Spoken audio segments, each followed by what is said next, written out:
E os pobres vão pagar a conta da PEC 241. É isso que está sendo repetido para todos os lados. Os pobres vão pagar a conta, tem todo esse rentismo da dívida e os grandes interesses, etc. E eles não vão sofrer nada, vai ficar a conta com os pobres. Sim. E quando que a conta não ficou com os pobres? Deixa eu mudar a pergunta um pouco. Porque vamos sair só dos slogans políticos e de todo... Okay, esquece isso. Vamos ter uma visão um pouquinho mais histórica aqui. Não tentando tirar uma lei ou uma tendência da história, essa leitura da história não vai dar muita coisa, mas quando que pobres não pagaram a conta? Vamos ver se a gente consegue encontrar um padrão. E algumas pessoas podem dizer, Revolução Francesa, certo? Os pobres mandaram tudo pro saco, invadiram a Bastilha, pegaram os fuzis, derrubaram o rei, guilhotinaram o cara... Toma essa, rei, e deles ergueram uma nova casta de iluminados que se tornou Estado. Isso terminou com Napoleão recrutando os pobres para ir para a guerra. Isso deu errado e eles terminaram com uma monarquia de novo. Toma essa, estabelecimento. Toma esse Estado. A gente terminou do jeito que a gente começou. Ha! Os pobres pagaram a conta. Revolução Bolchevique. Não é certo? Os pobres mandaram tudo pra puta que pariu. Foram lá, fuzilaram os Romanov. Legal, tomaram o poder, ergueram uma casta do Politburo, o Politburo foi lá, tomou conta do Estado e transformou na prática, por quase aí um século, transformou a população da Rússia em efetivamente propriedade deles. Ha! E os pobres passaram quase um século pagando a conta. Não, porque o bolivarianismo, certo? Não, é a grande revolução. Que conta que os pobres não estão pagando na Venezuela? Não é uma coisa de direita, não é uma coisa de esquerda, não é uma coisa... Em todos esses sistemas, em todas as revoluções, em todas as crises, tá? Não vamos falar todas, vamos evitar a generalização, ok? Eu sou meio hiperbólico, eu confesso, pode ter uma exceção ou três, ok? Mas a regra geral é que os pobres pagam a conta. E não é assim, porque a esquerda gloriosa vai mudar isso. Todos os exemplos que eu dei aqui, exceto a Revolução Francesa, que é bem discutível, foram exemplos da esquerda. E os pobres pagaram essa conta.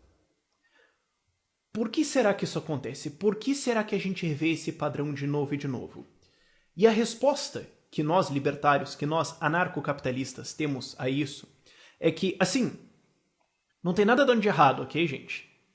Isso não é um problema do sistema, isso não é um erro ou uma falha, isso é o sistema do Estado e os seus aliados operando como ele foi feito para operar. A priori, não tem nada de errado acontecendo aqui. Para que serve o Estado? Qual é a função dele? Segurança, justiça... Não. A função do Estado é terceirizar, é externalizar todos os riscos e os custos de uma pequena classe para a enorme parte da população, de maneiras que essa enorme parte da população seja forçada a sustentar uma pequena casta de poder. Seja esse poder da direita ou da esquerda, ou nenhum dos dois, ou seja, para frente. Uma casta econômica rentista, como a galera que segura a dívida, os bancos, o complexo militar industrial nos Estados Unidos, os amigos do governo, certo? A oligarquia, ou a plutocracia, ou a corporatocracia, ou a monarquia. Esta é a função do Estado. É um sistema desenhado com a ideia de que um pouquinho de gente... Porque, certo, se for muita gente, não vai dar certo. Se muita gente vai viver de muita gente. Bom, então não vai ter muita opulência e tudo mais, não dá pra fazer, sabe? Não. Tem que ser pouca gente viver às custas de muita gente. Essa é a raiz dessa situação. Então, o que a gente tem hoje no Brasil? A gente tem mais ou menos metade do orçamento, que não é necessariamente metade do orçamento, porque não é necessariamente pago pela população, é pago via impressão de dinheiro, então é pago pela população via inflação e escassez de crédito, mas isso é outro ponto econômico que... Esquece. O ponto é, 40%, 50% lá daquelas coisas da auditoria da dívida, do gasto estatal, tá? Você pode dizer aí o gasto estatal, ok? Vai para uma classe rentista que não faz nada. E tudo que eles fazem é viver... não necessariamente tudo que eles fazem, mas eles podem ter o trabalho e ter um dinheiro economizado. Mas eles recebem dinheiro sem fazer nada por esse trabalho. É rentismo. Eles criam uma dificuldade para vender uma facilidade. Sim. E por que isso acontece? Porque o Banco Central existe. O Banco Central é feito para fazer isso. E por que o Estado continua pagando essa dívida? Porque ele acha que ele tem que respeitar isso. Por quê? Porque existe uma classe econômica keynesiana e, de maneira geral, MMT, você vai dizer praticamente qualquer uma que não seja austríaca, diz que isso tem que acontecer de uma maneira ou de outra. Isso para sustentar todo um esquema de estado de bem-estar social, que na verdade foi inventado por um dos piores seres humanos de toda a humanidade, que é o Bismarck na Alemanha, que precisou controlar a sua população diante de reformas constitucionais, e para controlar a sua população ele teve uma ideia, que foi subornar a população com saúde gratuita. Subornar os trabalhadores, certo? Daí vocês não vão para socialistas, vocês ficam para mim.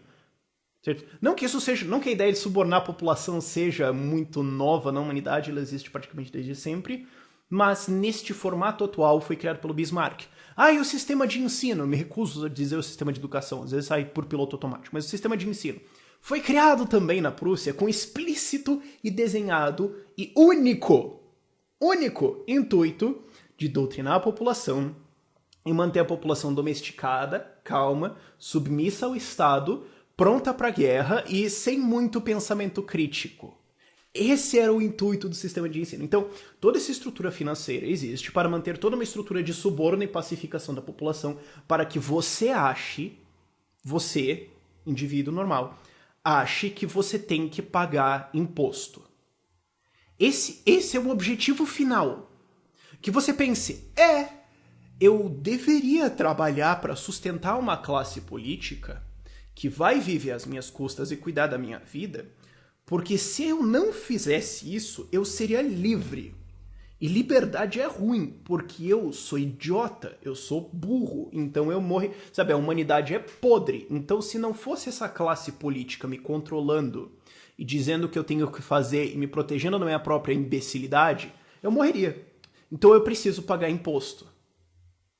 Então, a enorme maior parte das pessoas que é proporcionalmente pobre, a humanidade hoje, quase destruiu o microfone, a humanidade hoje tem uma riqueza inimaginável comparada a 100 ou 200 ou 300 anos atrás, ok? Vamos primeiro tirar isso da frente. A pobreza está acabando no mundo, de nada capitalismo. Foi o capitalismo, ok? Que fez isso. Não foi o estado de bem-estar social. Não foi. E a miséria pode acabar, inclusive, nos próximos 10 anos. Agora, existe uma faixa da população que é mais pobre. Sim, sempre. Não tem como todo mundo ser igual, isso não existe. E por quê? Qual que é a função? A função, a ideia é que a enorme maior parte das pessoas sustente uma menor parte. Essa é a ideia. Então, a enorme maior parte das pessoas que, de maneira geral, não tem tanto dinheiro assim, quanto o 1%, ou menos, às vezes, que está recebendo todo esse dinheiro, por isso que tem a galera mais pobre e ela mais rica, porque essa é obrigada a pagar essa. A ideia é que essa galera acha que eles precisam daquela castazinha política, daquela castazinha tecnocrata, inteligente, bonita, divina, apontada por Deus, monarquia. Qual que é a diferença, realmente? A ideia é fazer você achar que você tem que pagar imposto e sustentar aquela galera. Os pobres vão pagar a conta? Sim. Sim. O que você esperava que o Estado fizesse? Mesmo. O que você esperava que a grande casta política fizesse? Mas se fosse a esquerda? Quem está pagando a conta em Cuba? Ou na Coreia do Norte? Ou na Venezuela? Quem pagou a conta na União Soviética? Não é de esquerda ou de direita isso. É o Estado. Entenda que enquanto o Estado existir, qualquer tentativa de reformar isso é só um paliativo. Os pobres vão pagar a conta. O problema está nessa frase. É a conta. Por que a conta existe? É a ideia de que tem que ter uma conta social que tem que ser paga por alguém e todo mundo vai lutar pelo poder para jogar a conta para outra pessoa, claro. Enquanto você achar que é normal, que é necessário que o Estado exista para criar uma conta, então, para delegar a alguém, é claro que ela vai ser passada aos mais vulneráveis, aos sem poder político, ao que seja. É por isso que se você tá puto com essa história de dívida e com o orçamento explodindo e tudo mais, não adianta você ser de esquerda, não adianta você ser de direita. É só um ping-pong eterno onde a bolinha é você. É esse que é o sistema político agora. Um ping-pong eterno onde o povo fica sendo jogado de trouxa de um lado pro outro. E quando ele capota, alguém pula porque ganhou alguma coisa, certo? adoro essa analogia de ping-pong. Quando você achar que isso precisa existir, não vai funcionar. A resposta não é calotear a dívida, isso é paliativo. A resposta é eliminar quem está criando essa conta e eliminar a ideia de que deveria existir uma conta em primeiro lugar. O Estado torrou dinheiro e alguém vai ter que cobrir esse buraco. O Estado torrou dinheiro para quem? Para dar para os ricos. Gente, não é uma coisa inusitada na história que o Estado torrou um monte de dinheiro e deu para os ricos, ok? Essencialmente, todos os estados fizeram isso. É para isso que ele existe.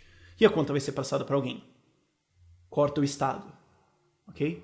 E a ideia disso se chama anarcocapitalismo. Não é um conceito complexo e agora a máscara disso está caindo não só no Brasil, mas pelo mundo. Espero que isso tenha ajudado a acordar você e espero que você entenda que enquanto o Estado existir, vai regularmente aparecer na sua porta duas coisas. Uma conta, e se você não pagar a conta, algum oficial do governo, talvez armado, te incentivando muito educadamente a pagar essa conta. Senão ele vai te convencer a pagar essa conta de outros jeitos. Tchau, tchau.